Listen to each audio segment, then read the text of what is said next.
Hi, I'm Sophia Bogle. Welcome to another Save Your Books video. Today we're talking about Book Anatomy 101. I'm going to explain the differences between these two different styles of books. We've got case-bound books, which are the more modern, common books today, and we've got bound-in-boards books, which from 1800s back is the more common style. There are a lot of other kinds of styles, but we're just not going to cover those today. The case-bound book is made up of two different pieces. You've got the text block here and the cover, which is made up of two boards, a liner, and something covering those things. They're made separately, sewn or glued, doesn't matter, and then put together. The thing you want to know about that is that when you've made these two pieces separately and you put them together, you want the space here to be hollow. It needs to be that way in order for the book to function well. And so this is a case-bound book. The case-bound book, text block, cover. Okay, so with that, we've got the outer joint and the spine and the head and the tail and the forage. Those are the same for all books. So we'll cover that again. Head, tail, spine, forage. That's for all books. Now, case-bound book has an actual indentation here. This particular one is a French joint, but basically the outer joint is something that breaks a lot on these case-bound books. Then we open the book and you see the paste down, which is a folded sheet of paper, usually just tipped down, just glued on to the rest of the text block. And then this, along with the support pieces, in this case you've got tapes and mull, which is a webbing. It looks like webbing. So it's also called a lot of other things. Mull, super, tarlatan, crash, a lot of things. So then those things all get glued down to this, and this is the strength. This is the whole strength of the book right here. This all gets glued to that.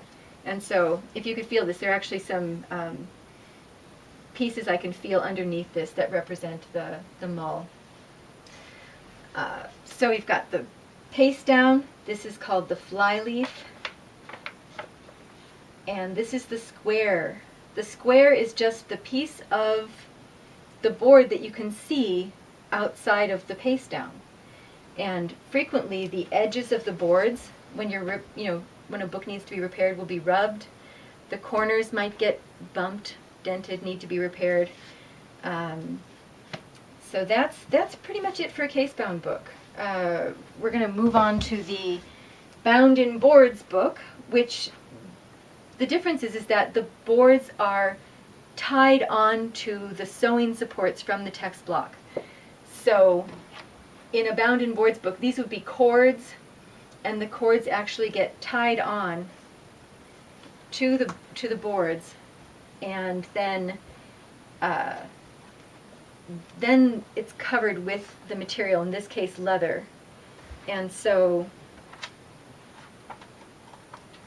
you can, I don't know if you can see, we'll bring it a little closer, seeing the places where the cords come onto the boards underneath the leather. The difference between this and a case-bound book is that the leather was attached directly to the spine of the book, so there's no hollow here. As I said, this is for an older book, not typical for today's books at all, unless you count paperbacks, which are a different thing. So that's a bound-in book. The only differences, another pieces that you might want to know, are the raised bands. Those are sometimes actually cords under the leather, and sometimes they're fake. They've been it's a case-bound book and they've made fake raised bands, and so that happens, and then you would be able to see, because it would be hollow, that you would know that then they were fake. Let's see, anything else I'm missing?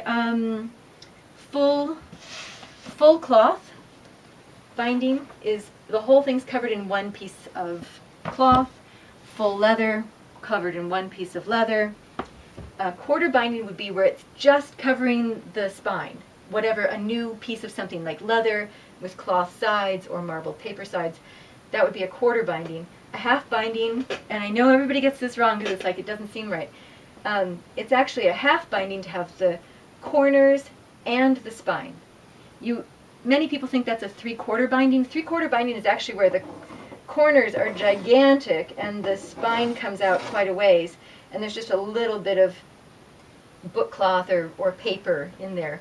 Or it's one where they have a whole, the leather comes out even farther and there's another strip here in the front. It's 3/4. It's much more rare.